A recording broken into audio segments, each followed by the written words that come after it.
ఈరోజే జనవరి 1 ఆంగ్ల నూతన సంవత్సరం ప్రారంభం. పైగా గురువారంతో ప్రారంభమైంది. మరి ఎంతో విశేషమైన ఈరోజు ఈ కథలను వింటే చాలు గురుదేవుల సంపూర్ణ అనుగ్రహం లభిస్తుంది. త్రిమూర్తుల అనుగ్రహం కలుగుతుంది. పూర్వకాలంలో ధర్మపురి అని ఒక చిన్న గ్రామం ఉండేది. ప్రతి సంవత్సరం చివరి రోజు ఆ గ్రామంలోని ప్రజలు ఎంతో ఆనందంగా సరదాగా సంబరాలు జరుపుకునేవారు. కానీ ఈ సంవత్సరం మాత్రం ఎవరూ కూడా ఆనందంగా లేరు. ఎందుకంటే ప్రతి ఒక్కరిలోనూ భయమే కనిపిస్తుంది. ఎందుకంటే ప్రతి ఒక్కరికి ఏదో ఒక తెలియని ఆందోళన. వ్యాపారుల్లో అయితే మోసాలు, ఇళ్లల్లో కలహాలు, ధనం ఉన్నవారిలో అహంకారాలు, ఇక పేదవారిలో నిరాశ. ధర్మం పూర్తిగా తగ్గిపోయింది. కొత్త సంవత్సరం రావడానికి ఇంకా కొన్ని గంటలే మిగిలి ఉన్నాయి. ప్రతి ఒక్కరూ నిరాశ నిస్పృహలతో ఎంతో బాధగా కాలాన్ని గడుపుతున్నారు. అదే సమయంలో ఆ గ్రామం చివర ఉన్న ఒక చిన్న ఆలయంలో ఒక వృద్ధుడు దీపం వెలిగిస్తూ ప్రార్థన చేస్తున్నాడు. అతని పేరు సత్యనారాయణ. ఆ వృద్ధుడు దీపం వెలిగిస్తూ ఇలా అన్నాడు: ప్రభూ, ఈ సంవత్సరం అంటే ఈ గడిచిపోయిన సంవత్సరం మానవులు ధర్మాన్ని మరచిపోయారు. ఇక ఈ వచ్చే కొత్త సంవత్సరంలో అయినా వారికి బుద్ధిని కలిగించు తండ్రి అని వేడుకుంటూ ఉన్నాడు. ఇలా ఉండగా హఠాత్తుగా ఆ ఆలయంలో ఒక విచిత్రమైన వెలుగు కనిపించింది. ఆ వెలుగులో నుంచి నారద మహర్షి ప్రత్యక్షమయ్యాడు. నారదుడు ఆ సత్యనారాయణ శాస్త్రిని చూసి చిరునవ్వుతో ఇలా పలికాడు: ఓ శాస్త్రి, ఈ రోజు సామాన్యమైన రోజు కాదు, ఇది కాలచక్రం తిరిగే రోజు అని పలకగా శాస్త్రి ఆశ్చర్యంతో ఇలా అన్నాడు: స్వామి, కాలచక్రం అంటే ఏమిటి అని అడగ్గా నారదుడు ఇలా చెప్పాడు: ప్రతి సంవత్సరం ముగిసే సమయంలో బ్రహ్మదేవుడు లెక్కలు వేస్తాడు, విష్ణువు లోకాన్ని కాపాడుతాడు, శివుడు పాత పాపాలను నాశనం చేస్తాడు. కొత్త సంవత్సరం అంటే కేవలం క్యాలెండర్ మారడం కాదు, మన కర్మల ఫలితాల లెక్క మొదలయ్యే రోజు. అంతలోనే ఇలా జరుగుతూ ఉండగా హఠాత్తుగా ఆలయంలో శివలింగం నుంచి ఒక మహాశబ్దం, ఓం నమ శివాయ. వెంటనే శివుడు ప్రత్యక్షమయ్యాడు. శివుడు ఇలా అన్నాడు: ఓ శాస్త్రి, ఈ గ్రామంలో ధర్మం తగ్గిపోయింది, కానీ కొత్త సంవత్సరం రోజున ఒక అవకాశాన్ని ఇస్తాను అని పలకగా శాస్త్రి, ఓ మహాశివ, ఆ అవకాశం ఏమిటి అని అడిగాడు. వెంటనే ఆకాశం నీలంగా మారింది. శ్రీమన్నారాయణుడు గరుడ వాహనంపై దర్శనమిచ్చాడు. అప్పుడు నారాయణుడు ఇలా పలికాడు: శాస్త్రి, కొత్త సంవత్సరం ఉదయం ప్రతి మనిషి హృదయంలో ఒక చిన్న జ్ఞానదీపం వెలుగుతుంది. కానీ అది అహంకారంతో ఊదిపారేస్తే ఆర్పబడుతుంది, వినయంతో కాపాడితే జీవితం మారుతుంది అని పలికాడు. ఈ మాటలు విన్న శాస్త్రి విష్ణువుకు, అదేవిధంగా మహాశివుడికి, నారదుడికి నమస్కారం చేయగా వెంటనే వారు అదృశ్యం అయిపోయారు. ఇక కొత్త సంవత్సరం రానే వచ్చింది. ఉదయం గ్రామంలో ఆశ్చర్యకరమైన మార్పులు మొదలయ్యాయి. మోసం చేసే వ్యాపారి నిజాయితీగా మారిపోయాడు. తల్లిదండ్రులను పట్టించుకోని కొడుకు తల్లిదండ్రుల పాదాలకు నమస్కారం చేశాడు. ధనవంతుడు పేదలకు అన్నదానం చేయడం మొదలుపెట్టాడు. ఇక శత్రువులు ఒకరినొకరు కలుసుకుని క్షమాపణలు చెప్పుకున్నారు. ఇక అందరి హృదయంలో జ్ఞానదీపం వెలిగింది. ఇక సాయంత్రం ఆ వృద్ధుడు తిరిగి ఆ దేవాలయంలో దీపాన్ని వెలిగించేటప్పుడు నారదుడు మళ్ళీ ప్రత్యక్షమయ్యాడు. అతను ఇలా పలికాడు: ప్రతి కొత్త సంవత్సరం దేవుడు మనకు ఇస్తున్న ఖాళీ పుస్తకం. మన కర్మలే దాని పదాలు. ధర్మంతో వ్రాస్తే జీవితం పుణ్య గ్రంథం అవుతుంది, అధర్మంతో వ్రాస్తే బాధల కథవుతుంది అని తెలియజేశాడు నారదుడు. ఆ రోజు నుంచి ధర్మపురి గ్రామం పేరు నిజమైనది. అది నిజంగా ధర్మంతో నడిచే గ్రామమైంది. కొత్త సంవత్సరం అంటే కొత్త బట్టలు కాదు, కొత్త సంకల్పం. ప్రతి కొత్త సంవత్సరం దేవుడు మనకు ఇచ్చే మరో అవకాశం. ధర్మం, వినయం, కర్మ, ఇవే నిజమైన పండుగలు. మన హృదయమే దేవాలయం. మరొక విశేషమైన కథను ఇప్పుడు తెలుసుకుందాం. పూర్వకాలంలో చిన్న గ్రామంలో రామయ్య అనే ఒక వృద్ధుడు ఉండేవాడు. అతను చాలా పేదవాడు. కానీ అతని మనసు చాలా స్వచ్ఛమైనది. ప్రతి సాయంత్రం అతను తన గుడిసె ముందు ఒక చిన్న నూనె దీపాన్ని వెలిగించేవాడు. ఇక గ్రామస్తులు ఆ రామయ్యను చూస్తూ నవ్వుతూ ఇలా పలికేవారు: ఓ రామయ్య, నీ దగ్గర తినడానికి సరిపడా తిండి లేదు, ఇక దీపం వెలిగించడానికి నూనెకు ఖర్చవుతుంది కదా, ఎందుకు దీపాన్ని వెలిగిస్తావు అంటూ నవ్వేవారు. అప్పుడు రామయ్య చిరునవ్వుతో ఇలా చెప్పేవాడు: నాకు చీకటి ఇష్టముండదు, నా ఇంటి ముందు వెలుగు ఉంటే ఇతరులకు కూడా దారి కనిపిస్తుంది కదా, అందుకే దీపాన్ని వెలిగిస్తున్నాను అని సమాధానం చెప్పేవాడు. ఇలా ఉండగా ఒకరోజు రాత్రి భారీ వర్షం పడుతుంది. చీకట్లో ఒక ప్రయాణికుడు దారి తప్పిపోయాడు. కాని అతనికి దూరంగా ఒక చిన్న వెలుగు కనిపించింది. అదే రామయ్య వెలిగించిన దీపం. ఆ వెలుగు చూసి ప్రయాణికుడు సురక్షితంగా గ్రామానికి చేరుకున్నాడు. ఇక మరుసటి రోజు ఆ ప్రయాణికుడు నిజానికి ఆ గ్రామరాజు. ఆ రాజు రామయ్యను పిలిచి ఇలా అన్నాడు: ఓ రామయ్య, నీ దగ్గర ఏమీ లేకపోయినా నీ వెలుగు నన్ను రక్షించింది. నేను నీకు సహాయం చెయ్యాలి అనుకుంటున్నాను అని పలకగా రామయ్య ఇలా అన్నాడు: ఓ ప్రభూ, నాకు కావాల్సింది సంపద కాదు, నా దీపం ఎప్పుడూ ఆరిపోకూడదు అని పలకగా రాజు వెంటనే ఆ గ్రామమంతా దీపాలు వెలిగించమని ఆజ్ఞాపించాడు. ఆ రోజు నుంచి ఆ గ్రామం వెలుగుల గ్రామంగా మారింది. రామయ్య దీపం ఒక ఇంటికే కాదు, ఒక గ్రామానికే మార్గదర్శకం అయ్యింది. మన దగ్గర ఉన్నది చిన్నదైనా ఇతరులకు ఉపయోగపడితే అది మహత్తరమవుతుంది. వెలుగు పంచినవాడు ఎప్పుడూ చీకట్లో ఉండడు. ఒక బ్రాహ్మణుడు ఉండేవాడు. అతని పేరు నాగంభట్టు. ఆయనకి ఒక పుత్రుడు, ఒక పుత్రిక ఉన్నారు. పుత్రుని పేరు నారాయణ భట్టు, పుత్రిక పేరు నారాయణమ్మ. వారు చాలా పేదవారు. భిక్షాటన చేసి కుటుంబ పోషణ చేసుకునేవారట. అలా కొన్నాళ్ళు అయ్యేసరికి నాగంభట్టు కాశీకి వెళ్లి ధనం సంపాదించుకోవాలి అనే బుద్ధి పుట్టిందట. అప్పుడు నాగంభట్టు భార్యతో చెప్పి తెల్లవారుజామునే లేచి కాశీకి ప్రయాణమై అలా వెళ్ళగా కొంత దూరం వెళ్లేసరికి దారిలో సూతులవారు, వ్యాసులవారు, నాడులవారు ప్రత్యక్షమయ్యారు. వారు ఇలా పలికారు: ఓ బ్రాహ్మణుడా, ఎక్కడకు వెళ్తున్నావు అని అడిగారు. దానికి నాగంభట్టు ఇలా సమాధానం చెప్పాడు: అయ్యా, నేను కాశీకి ధనం సంపాదించుకోవడానికి వెళ్తున్నాను అని చెప్పాడు. అప్పుడు వారు ఇలా పలికారు: ఓయి వెర్రి బ్రాహ్మణుడా, కాశీకి వెళ్తే నీకు ధనం ఎవరైనా మూటగట్టి ఇస్తారా? కాశీకి వెళ్తే గంగా స్నానం దొరుకుతుంది, విశ్వేశ్వరుల దర్శనం దొరుకుతుంది, అన్నపూర్ణమ్మ దర్శనం దొరుకుతుంది. మేము ఒక కథ చెబుతాము, వింటావా అని అడిగారు. అప్పుడు నాగంభట్టు, మీరు ఏ దేవుని కథో వివరించండి స్వామి అని వేడుకున్నాడు. అప్పుడు వారు ఇలా చెప్పడం మొదలుపెట్టారు: పూర్వకాలంలో కోసల రాజ్యమనే రాజ్యమున్నది. ఆ రాజ్యాన్ని పాలించే దశరథ మహారాజు సంతానం కోసం పుత్ర కామేష్టి యాగం చేయగా దేవతలు ప్రత్యక్షమై పాయస పాత్రను ఇచ్చారు. అది పట్టుకు వెళ్లి తన భార్యలైన కౌసల్య, సుమిత్ర, కైకేయి అని 3 భార్యలకు ఇచ్చాడు దశరథుడు. అలా వారు 3 భుజించగాని గర్భవతులు అయ్యారు. 9 మాసాలు నిండగాని చైత్ర శుద్ధ నవమి నాడు పునర్వసు నక్షత్రాన శ్రీరామ, లక్ష్మణ, భరత శత్రుఘ్నులు అనే 4 కుమారులు జన్మించారు.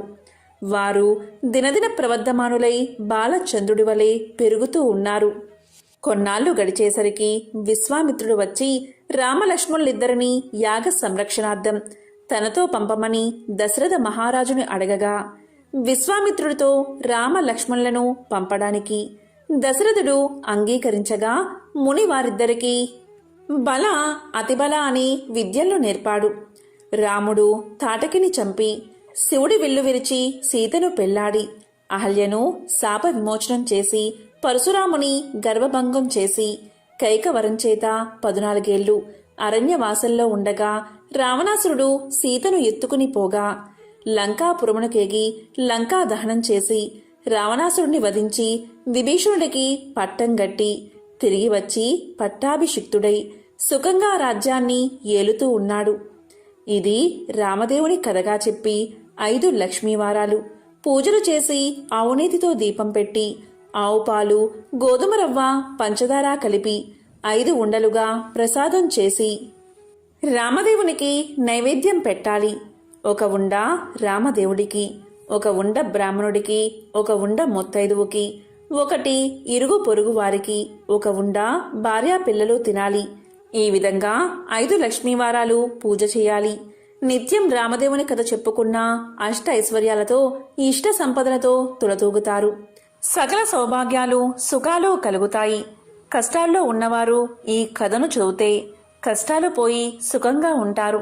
పెళ్లి కాని వారికి పెళ్ళవుతుంది. దరిద్రులు ధనవంతులు అవుతారు. చెవిటివారికి చెవుడు పోతుంది. గుడ్డివారికి కళ్ళు వస్తాయి. శరీరంలో ఏ జాడ్యాలు ఉన్నా పోతాయి. శత్రువులు మిత్రులవుతారు. పోయిన పదార్థాలు చేతికి వస్తాయి. తీర్థయాత్ర ప్రాప్తి కలుగుతుంది. దైవ దర్శనం అవుతుంది. ఇహలోక సౌఖ్యాలన్నీ పొందిన తర్వాత వైకుంఠ ప్రాప్తి కలుగుతుంది. ఈ విధంగా రామదేవుని కథ చెప్పి శ్రీరాముల వారిని సకలోపచారాలతో పూజించి నైవేద్యం సమర్పించాలని నీవు ఇంటికి వెళ్ళమని చెప్పారు ఋషులు. దీంతో నాగంభట్టు ఇంటికి వెళ్లేసరికి అతని ఇంట ధనధాన్యాలు తులదూగుతూ ఉన్నాయి. అప్పట్నుంచి రాములవారిని మరవకుండా పూజ చేస్తూ ఉన్నాడు. కొంతకాలం గడిచేసరికి నాగంభట్టు కాశీకి వెళ్ళాలి అనుకున్నాడు. అందుకని అతను కొంచెం ధనం మూటకట్టుకుని కాశీ కావడి భుజం మీద వేసుకుని కుమారుణ్ణి కుమార్తెను పిలిచి, అబ్బాయి, అమ్మాయి, మీరు కథ విడవకుండా శ్రద్ధగా చెప్పుకుంటూ ఉండమని నారాయణమ్మతోనూ నారాయణ భట్టుతోనూ చెప్పి కాశీకి ప్రయాణమై వెళ్ళిపోయాడు. ఆ మరునాడు కుమారుడు ఆయా వారానికి వెళ్ళి వచ్చి, అమ్మా, రామదేవుని కథ చెబుతాను, విందువుగాని రామ్మా అని పిలిచాడు. దానికి తల్లి, నాయనా, వంటవేళ పొద్దున్నే దాసి పాచిపనికి వచ్చే వేలైనది, ఇప్పుడు కథ వినను అని పలికింది. మళ్లీ మధ్యాహ్నం కథ చెబుతాను, విందువుగాని రావమ్మా అని పలికాడు. దానికి తల్లి, ఇప్పుడేమి కథనాయనా, పడకవేళ, నిద్రవేళ, ఇప్పుడు వినను అని పలికింది. సాయంత్రం అయిన తర్వాత మంగళహారతులిచ్చి తిరిగి అమ్మను పిలవగా ఆమె పాలు కాచి తోడు వేయాలి, బంగారం వెండి దాచాలి అని చెప్పింది. నారాయణ భట్టు ఈమెకు దరిద్రకాలం సంభవించుచున్నది అని తలిచి పడుకున్నాడు. దీంతో రామదేవునికి కోపం వచ్చి ఎలా వచ్చిన ఐశ్వర్యాలు అలాగే వెళ్లిపోగా బిందెలు, చెంబులు, గిన్నెలు అన్నీ దొరలి ఇరుగు పొరుగు వారి ఇళ్లకు వెళ్లిపోయాయి. పూర్వం నుంచి ముష్టి ఎత్తుకుని చిల్లు రాగి చెంబు కూడా దొర్లి వెళ్లిపోతూ ఉండడం వల్ల అప్పుడు నారాయణమ్మ చూసి, అమ్మా, అదైనా ఉంచమని కోరవే అమ్మా అని చెప్పగా ఆమె అదైనా ఉంచు రామదేవుడా తండ్రి అని వేడుకోగా ఆ చెంబు తప్ప మిగతావన్నీ వెళ్లిపోయాట. వారి గూటిలో ఉన్న వెండి కంచం కూడా దొర్లిపోతూ ఉండగా అప్పుడు ఆమె కంచం అంచు పట్టుకుని లాగినదట. సగం అంచు వారికి, సగం అంచు పొరుగువారికి వెళ్లిపోయిందట. మరునాటి ఉదయమున ఆమె వారింటికి నిప్పు కోసం వెళ్లి వారింట్లో ఉన్న కంచం అంచు మాదే అన్నదట. మీ కంచం అంచు మా ఇంటికి ఎలా వచ్చిందమ్మా? మేము మీ ఇంటికి వచ్చామా, మీరు మా ఇంటికి వచ్చారా, కాబట్టి ఆ కంచం మాదే అన్నారట.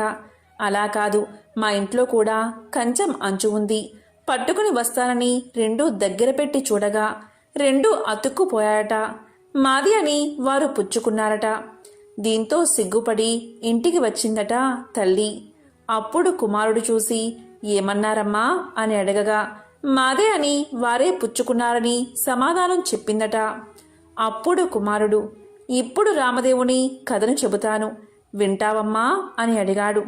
నేను కథ వినను, కార్యము వినను, ఏ పని పాటో చేసుకుని బతుకుతా కాని రామదేవుని కథ మాత్రం వినను అని పలికింది తల్లి. దీంతో ఎలా వచ్చిన ఐశ్వర్యం అలాగే వెళ్ళిపోయింది. నీ చెల్లెల్ని మాత్రం తీసుకుని వెళ్ళి ఎవరికైనా ఇచ్చి పెళ్లి చేయమని చెప్పింది తల్లి. ఆమె ఆజ్ఞ ప్రకారంగా నారాయణ భట్టు ప్రయాణమయ్యాడు. వారు ఊరు చివరికి వెళ్లేసరికి కాశీకి వెళ్లిన నాగంభట్టు తిరుగు ప్రయాణమై ధనం మూటగట్టుకుని వస్తున్నాడట. కొంత దూరం వచ్చేసరికి ఆయన ఊరు చివరకు వచ్చినారు. అక్కడ కోనేరు కనిపించింది. ఆ కోనేరులో కాలు కడుక్కుంటూ ఉండగా ఎక్కడ్నుంచో ఒక పెద్ద గరుడ పక్షి వచ్చి ఆ డబ్బు మూటను ఎత్తుకుపోయింది. అయ్యో అని నాగంభట్టు విచారిస్తూ ఇంటికి వస్తూ ఉండగా కొంత దూరం వచ్చేసరికి నారాయణమ్మను, నారాయణ భట్టును చూసి, అబ్బాయి అమ్మాయి మీరు సుఖంగా ఉన్నారా అని అడిగాడు. ఏమున్నది నాన్నగారు, యథాప్రకారానికి ఏమీ లోటు లేదు. మీరు వెళ్ళినది మొదలు కథ చెబుతాను వినమంటే అమ్మ వినలేదు. కాబట్టి రామదేవునికి కోపం వచ్చి ఎలా వచ్చిన ఐశ్వర్యం అలాగే వెళ్ళిపోయింది అని జరిగిందంతా తండ్రికి చెప్పారు. ఆమె ఆజ్ఞ ప్రకారం వెంటబెట్టుకుని వస్తున్నాను. మీ ఆజ్ఞ ఏమిటి నాన్నగారు అని నారాయణ భట్టు తండ్రిని వేడుకోగా, సరే అలాగే చేయమని చెప్పి నాగంభట్టు విచారిస్తూ ఇంటికి వెళ్ళాడు. నారాయణ భట్టు నారాయణమ్మను వెంటబెట్టుకుని వెళ్తూ ఉన్నాడు. వెళ్ళగా వెళ్ళగా కొంత దూరం వెళ్ళేసరికి నారాయణ భట్టుకు బ్రాహ్మణుడు కనిపించాడు. అప్పుడు నారాయణ భట్టు ఆ బ్రాహ్మణుడితో, ఓ బ్రాహ్మణుడా, నా చెల్లెల్నిచ్చి పెళ్లి చేస్తాను, చేసుకుంటావా అని అడిగాడు. దానికి ఆ బ్రాహ్మణుడు కూడా, నాకు పెళ్లి వద్దు, పేరంటము వద్దు, ఇదివరకే 2 భార్యలున్నారు అని సమాధానం చెప్పాడు. మరలా నారాయణ భట్టు నారాయణమ్మను వెంటబెట్టుకుని వెళ్తూ ఉండగా త్రోవలో ఒక పెద్ద పూల తోట కనిపించింది. ఆ తోటలో అన్నా చెల్లెలు కూర్చుని రామదేవుని కథ చెప్పుకుంటూ ఉండగా ఎక్కడ్నుంచో ఒక బ్రాహ్మణ యువకుడు వచ్చి పూలు కోసుకుంటూ ఉండగా ఆ యువకుణ్ణి చూసి నారాయణ భట్టు, ఓ బ్రాహ్మణుడా, నీకు నా చెల్లెల్నిచ్చి పెళ్లి చేస్తాను, చేసుకుంటావా అని అడిగాడు. దానికి ఆ బ్రాహ్మణుడు, పెళ్లి చేస్తానంటే వద్దంటానా, కానీ మా గురువుగారు ఉన్నారు, వారి ఆజ్ఞ ప్రకారం ఆయన పెళ్లి చేసుకోమంటేనే చేసుకుంటాను అని సమాధానం చెప్తాడు. అప్పుడు నారాయణ భట్టు, మీ గురువుగారు ఎక్కడున్నారు అని అడగగా పలానా తోటలో ఉన్నారని బ్రాహ్మణుడు సమాధానం చెప్తాడు. వెంటనే నారాయణ భట్టు గురువుగారి దగ్గరకు వెళ్ళి ఇలా పలుకుతాడు, అయ్యా గురువుగారు, మీ శిష్యుడికి నా సోదరునిచ్చి పెళ్లి చేస్తాను, తమరు ఒప్పుకుంటారా అని అడగగా అంతటా గురువుగారు ఇలా పలికారు, బ్రహ్మచారిని గృహస్థుడిగా చేస్తానంటే వద్దంటానా, కాని వాడి దగ్గర చింతాకంత బంగారం లేదు, గోపాదమంతా భూమి లేదు, మీకిష్టమైతే చెయ్యండి, కష్టమైతే మానేయండి అని పలికారు గురువుగారు. అప్పుడు నారాయణ భట్టు గురువుగారికి దండం పెట్టి అలాగ ఎక్కడికో వెళ్ళి 4 అరిటాకులు తెచ్చి పందిరి వేసి గుచ్చిన ముత్యాల తోరణాలు కట్టి గుచ్చని ముత్యాలు తలంబ్రాలు పోసి 70 యాగాల నారాయణమ్మనిచ్చి పెళ్లి చేశాడు. వారు అక్కడే కూర్చుని కథ చెప్పుకున్నారట. అలా కొన్నాళ్లు గడిచేసరికి ఒక విప్రుడు వచ్చి ఇలా పలికాడట, మీకు 4 ఎకరాల భూమిని దారపోస్తాను, పుచ్చుకోవలసిందిగా చెప్పగా అప్పుడు వారు, మేము రామదేవుని కథ చెప్పుకుంటున్నాము, కథ అయితే పుచ్చుకుంటాం, మీకిష్టమైతే కూర్చుని కథ వినండి అని పలికారు. కథ అయిన తర్వాత ఆ బ్రాహ్మణుడు రాగి చెంపులో నీరు పోసి పలానా తోటలో ఆస్తి ఉన్నది, అనుభవించమని 4 ఎకరాల భూమి వారికి దారపోసి ఆ విప్రుడు ఎక్కడికో వెళ్ళిపోయాడు. ఆ 4 ఎకరాల భూమి అనుభవిస్తూ కథ చెప్పుకుంటూ అక్కడే ఉండిపోయారు. అలా కొన్నాళ్లు గడిచేసరికి ఆ ఊరి రాజుగారు ఒక భవనం కట్టించి కొంత ధనం పుణ్య దంపతులకు దార పొయ్యాలని చూస్తున్నారట. ఎక్కడ వెతికినా సరైన పుణ్య దంపతులు రాజుకు దొరకలేదు. ఆ రాత్రి రామదేవుడు రాజు కల్లో కనిపించి, పలానా తోటలో పుణ్య దంపతులు ఉన్నారు, వారిని తీసుకువచ్చి దార పొయ్యండని ఆజ్ఞాపించాడట. రామదేవుని ఆజ్ఞ ప్రకారం మర్నాడు ఉదయమే లేచి 16 మంది బోయలను పల్లకిని పంపాడంట రాజు. వారక్కడకు వెళ్ళి, ఏమండోయ్, మా దేశపు రాజుగారు ఒక గృహం కొంత భాగం మీ ఇద్దరికీ దార పోస్తారట, మిమ్మల్ని వెంటబెట్టుకుని రమ్మని పంపారు, కాబట్టి రావాల్సింది అని అడిగారు. అప్పుడు ఆ దంపతులు, మేము రామదేవుని కథ చెప్పుకుంటున్నాం, మీకిష్టమైతే కూర్చుని కథ వినండి అనగా బోయిలు కథ విన్న తర్వాత ఆ పుణ్య దంపతులను తీసుకుని వెళ్లి రాజుగారికి అప్పగించారు. దీంతో రాజు సంతోషంతో గృహాన్ని ధనాన్ని వారికి దారపోసి వెళ్లిపోయాడు. అప్పుడు నారాయణమ్మ, ఆమె భర్త నారాయణ భట్టు అక్కడ కూర్చుని ఆ గృహము ఆ ధనము 4 ఎకరాల భూమి అనుభవిస్తూ అక్కడే కథ చెప్పుకుంటూ ఉన్నారు. కొన్ని రోజులు గడిచేసరికి నారాయణ భట్టు, అమ్మాయి, నేను ఎన్ని దినాలు ఇలా ఉంటాను, కాబట్టి నే వెళ్ళి రామదేవుణ్ణి తీసుకువస్తాను, నీవు నీ భర్త కథని మానకుండా చెప్పుకోండి అని చెప్పి నారాయణ భట్టు ప్రయాణమై వెళ్ళిపోగా నారాయణమ్మ ఆమె భర్త కథ చెప్పుకుంటూ ఉన్నారు. నారాయణ భట్టు కొంత దూరం వెళ్ళగా ఒక గ్రామం వచ్చింది. ఆ గ్రామంలో ఒక గొల్లవాడు వడ్లు ఎండబోసుకుని కాపలాగా కూర్చున్నాడు. ఆ గొల్లవాడిని చూసి నారాయణ భట్టు ఇలా పలికాడట. గొల్ల, ఈ గ్రామంలో విశేషాలేమిటి అని అడగగా, గొల్లవాడు, ఏమున్నది బాబూ, నేను పుట్టుకతోనే అందుణ్ణి. మా వాళ్ళు వడ్లు ఎండబోసి నన్ను కాపలాగా కూర్చోమనగా కర్రబుచ్చుకుని కూర్చున్నాను. నా అవస్థ ఇలా ఉంది బాబూ అనగా, నారాయణ భట్టు ఒక కథ చెబుతాను, వింటావా అని అడిగాడు. దానికి గొల్లవాడు వింటాను అని చెప్పగా, నారాయణ భట్టు రామదేవుని కథ వ్రత విధానం చెప్పేసరికి గొల్లవానికి కొంచెం కళ్ళు కనిపించాయి. ఓహో, కథలోనే ఇంత మహత్యముంది, వ్రతం చేసుకుంటే ఇంకెంత మహత్యముంటుందో అనుకుని గొల్లవాడు ఏ దైవానిదో ఏ దేవుడో చెప్పమన్నాడు. అది రామదేవుని మహత్యం. 5 లక్ష్మీవారాలు పూజ చేసి అవునేతో దీపం పెట్టాలి. ప్రసాదం 5 ఉండలు చేసి రామదేవుని, ముత్తైదువులకు, బ్రాహ్మణులకు, ఇరుగు పొరుగువారికి ఇచ్చి భార్యా పిల్లలు తినాలి అని చెప్పి నారాయణ భట్టు వెళ్ళిపోయాడు. ఇలా నారాయణ భట్టు చెప్పి కొంత దూరం వెళ్లేసరికి ఒక రాజు విచారిస్తూ ఉన్నాడు. ఆ రాజును చూసి నారాయణ భట్టు ఇలా పలికాడు. ఏమి రాజా విచారిస్తున్నారు అని అడిగాడు. దానికి రాజుగారు, నాయనా, నా భార్యా బిడ్డలు పరారయ్యారు, నా రాజ్యం పరాయి రాజులు తీసుకున్నారు, నా అవస్థ ఇలా ఉన్నది అని చెప్పాడు. దానికి నారాయణ భట్టు, నేనొక కథ చెబుతాను, వింటారా అని అడిగాడు.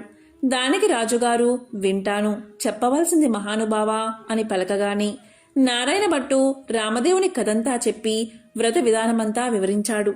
ఆ రాజుగారు వ్రతం చేసుకోగా పరారైన భార్యాబిడ్డలు, పరాయిరాజు తీసుకున్న రాజ్యం తిరిగి ప్రాప్తించింది. అప్పుడు రాజు సంతోషంతో నారాయణ భట్టుని చూసి, ఏమండి మహానుభావా, మీరు ఏ దేవుడో చెప్పవలసింది, మిమ్మల్ని పూజ చేసుకుంటాము అని పలకగాని నారాయణ భట్టు, నేను ఏ దేవుణ్ణి కాను, ఇది రామదేవుని కథామహత్యం, మీరు 5 లక్ష్మీవారాలు 5 ఆదివారాలు పూజ చేయమని చెప్పి వ్రత విధానమంతా చెప్పి మరలా కొంత దూరం వెళ్ళగా ఒక స్త్రీ విచారిస్తూ కూర్చుని ఉన్నది.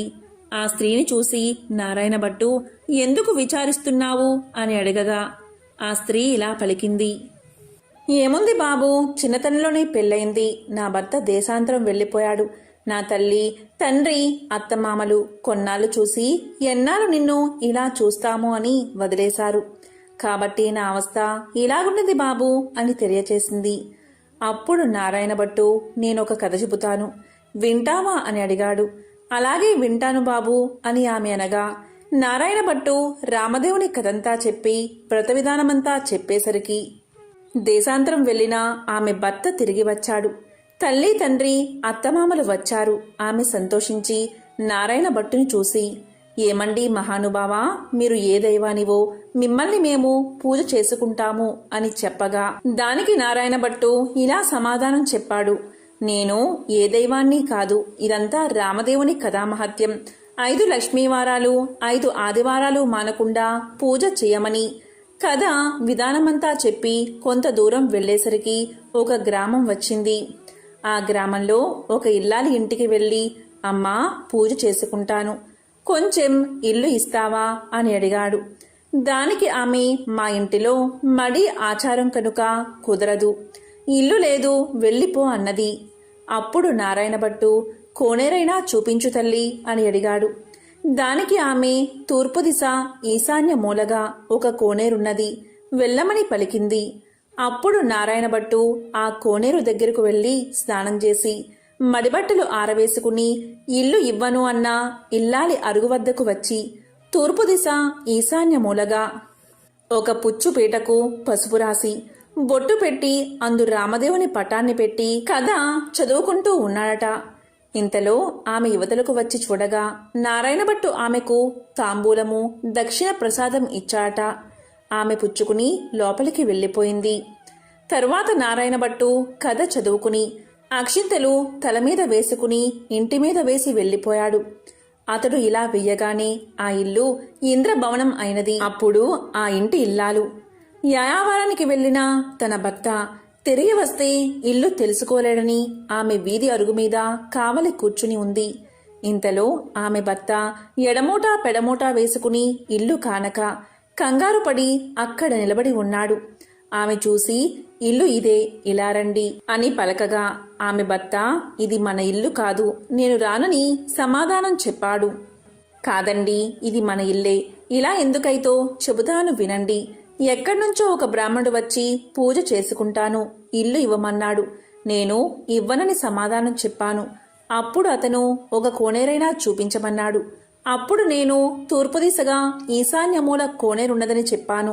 అతడు కోనేరు దగ్గరకు పోయి స్నానం చేసి మడిబట్ట ఆరవేసుకుని మన అరుగు మీదకు వచ్చి ఒక పీటకు పసుపు రాసి బొట్టు పెట్టి తూర్పు దిశ ఈశాన్యమూలగా పెట్టి అందు రామదేవుని పటాన్ని పెట్టి పూజ చేసి ఆవు పాలు, గోధుమ నూక, పంచదార కలిపి ప్రసాదంగా ఉండలు చేసి రామదేవుడికి నైవేద్యం పెట్టి కథ చెప్పుకుంటూ ఉన్నాడు.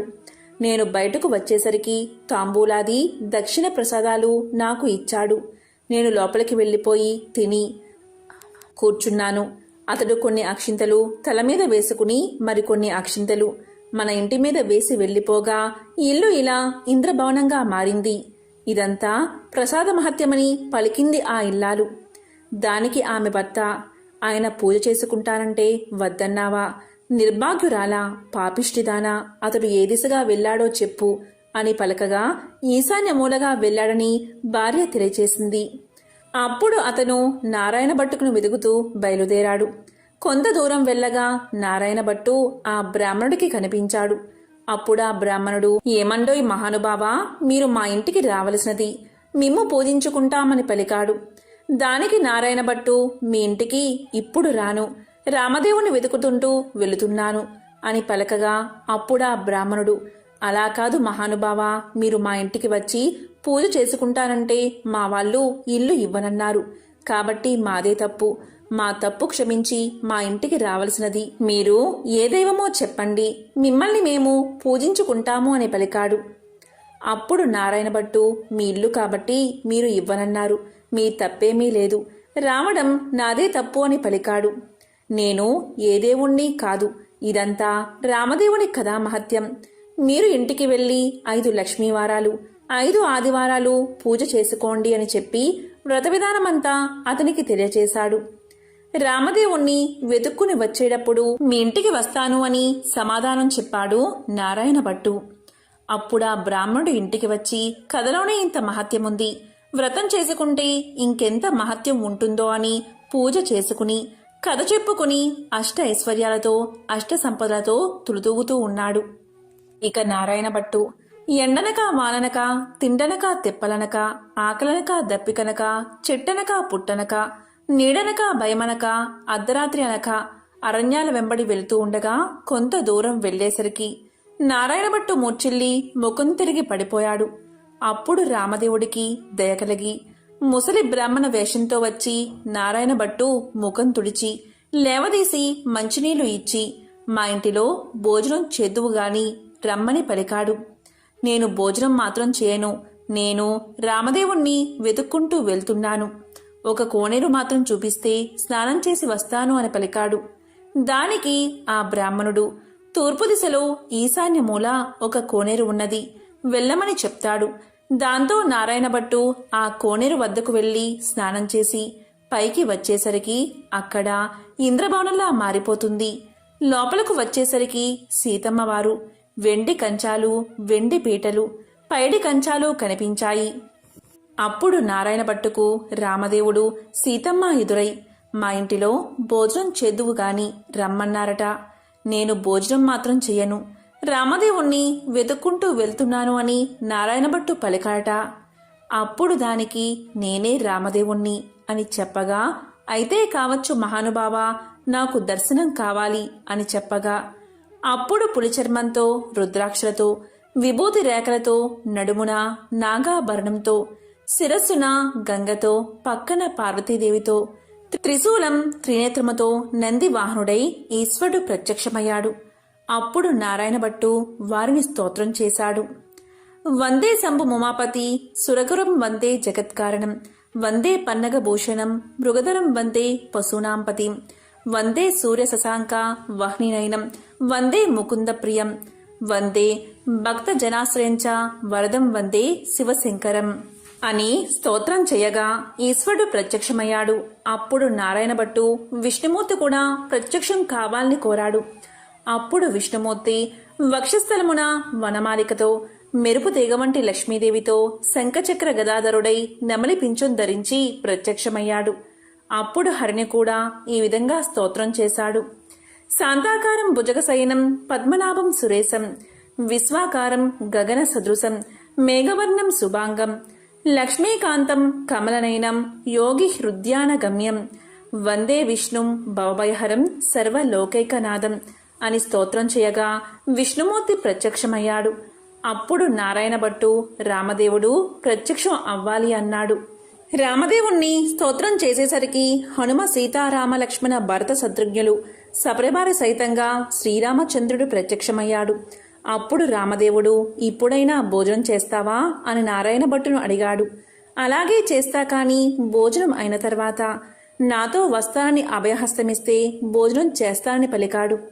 అప్పుడా సీతమ్మ తల్లి 4 కూరలు, నవకాయ పిండి వంటలతో పంచభక్ష పరమాణాలు వండి, వెండి కంచాలు పైడి పీటలు వేసి వారు బందుకోటి పరివార సహితంగా నారాయణ భట్టుకు సీత మహాతల్లి భోజనం వడ్డించింది. అందరూ భోజనాలు చేసి లేచి కర్పూర తాంబూలాలు వేసుకున్న తర్వాత నాతో వస్తానని అభయహస్తమిచ్చావు కావున మా ఇంటికి నాతో రావాల్సిందని కోరాడు నారాయణ భట్టు. అప్పుడు నారాయణ భట్టు ముందు రామదేవుడు వెనుక తాను బయలుదేరి వెళ్తున్నారు. అలా కొంత దూరం వెళ్లి నారాయణ భట్టు వెనుతిరిగి చూశాడు. అప్పుడా రామదేవుడు కనిపించలేదు. అంత నారాయణ భట్టు ముఖం తిరిగి మూర్ఛ వచ్చి నేల మీద పడిపోయాడు. అప్పుడు రామదేవుడికి దయకలిగి ఒక ముసలి బ్రాహ్మణ వేషంలో వచ్చి నారాయణ భట్టు ముఖం తుడిచి లేవదీసి మంచినీళ్లు ఇచ్చి, ఏమీ ఇలా పడిపోయావు? నాతో నడవలేని వాడవు, నన్ను ఎందుకు రమ్మన్నావు అని అడిగాడు. దేవా, నీ మహిమను బ్రహ్మాది దేవతలు, యోగీశ్వరులు, మునీశ్వరులు తపస్సులు తెలుసుకోలేరు. నీ మహత్యం తెలుసుకోవడానికి నేనెంత వాడని, నా తప్పులు క్షమించి నాతో రావలసినది అని నారాయణ భట్టు రామదేవుణ్ణి ప్రార్థించాడు.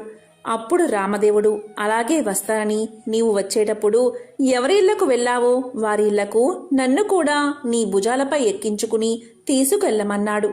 అప్పుడు నారాయణ భట్టు రామదేవుణ్ణి భుజాలపై ఎక్కించుకుని కొంత దూరం వచ్చేసరికి ఇల్లు ఇవ్వను అని చెప్పినా ఇల్లాలి ఇంటికి వచ్చారు.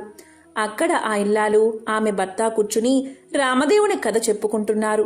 వారి భక్తికి మెచ్చి వారికి అష్ట ఐశ్వర్యాలు, ఆయురారోగ్యాలు ఇచ్చి కాపాడి రక్షించాడు రామదేవుడు. మరికొంత దూరం వచ్చేసరికి గొల్ల ఇల్లు వచ్చింది. ఆ రోజు ఆదివారం. నారాయణ భట్టు చెప్పిన మాదిరి పూజ చేసుకుని కథ చెప్పుకుంటున్నారు. వారిని మెచ్చి ఐశ్వర్యాలు, ఆయురారోగ్యాలు ఇచ్చి సిరి సంపదలు ఎడబాయకుండా వారిని కాపాడి రక్షించారట. ఇంకా కొంత దూరం వచ్చేసరికి చెల్లెలి ఇల్లు వచ్చింది. అక్కడ వారు రామదేవుని కథ చెప్పుకుంటూ బంగారపు ఉయ్యాల్లో ఊగుతున్నారు. వారిని మెచ్చి ఆయురారోగ్యాలు ఇచ్చి సిరి సంపదలు ఇచ్చి కాపాడి రక్షించాట రామదేవుడు. అప్పుడు నారాయణమ్మ తన ఇంటికి అన్నయ్య వచ్చాడని కాళ్ళు కడుక్కోవడానికి నీళ్ళిచ్చి దాహానికి మజ్జిగ ఇచ్చి మర్యాద చేసింది. అప్పుడు నారాయణ భట్టు ఇలా పలికాడు. అమ్మాయి, నన్నిలా మర్యాద చేయక్కర్లేదు. నేను రామదేవుణ్ణి తీసుకువచ్చాను. నీవు నీ భర్త మా ఇంటికి రావాలి. మనమందరం పూజ చేసుకుందాము అని చెప్పాడు. అప్పుడామె సంతోషంతో అలాగే వస్తానని పలికింది. నారాయణమ్మ ఆమె భర్తతో, నారాయణ భట్టు రామదేవునితో సహా వారందరూ బయలుదేరి వారి గ్రామం పొలిమేరకొచ్చేసరికి గ్రామంలోని వారు కొందరు చూసి పరుగున వెళ్లి వారి తల్లిదండ్రులతో ఇలా పలికారు. ఏమండోయ్ నాగం భట్టుగారు, మీ అబ్బాయి, అమ్మాయి, అల్లుడు ఇంకా ఎవరో బయలుదేరి వస్తున్నారు అని పరుగు పరుగున వెళ్లి చెప్పారు. అప్పుడు నారాయణ భట్టు తల్లిదండ్రులు పరుగున వచ్చి సంతోషంతో కొడుకుని కూతుర్ని కౌగలించకబోయారట. అప్పుడు నారాయణ భట్టు చూసి, అమ్మా, నన్ను ముట్టుకోవద్దు. ఇప్పుడు నేను రామదేవుణ్ణి తీసుకువస్తున్నాను. మీరు మా ఇంటికి వెళ్లి 4 మూలలు దులిపి నల్లగా అలికి తెల్లగా ముగ్గు పెట్టి పచ్చగా పసుపు రాసి మామిడాకుల తోరణాలు కట్టి ఒక పీటకు పసుపు రాసి బొట్టు పెట్టి తూర్పు దిశ ఈశాన్య మూలగా ఉంచి రామదేవుని పటం పెట్టి గోధుమ నూక, పంచదార, ఆవుపాలు కలిపి ప్రసాదం 5 ఉండలు చేసి పూజకు అన్నీ సిద్ధం చేసి నాకు కబురు చేయండి. అప్పుడు నేను రామదేవుణ్ణి తీసుకువస్తాను అని చెప్పాట.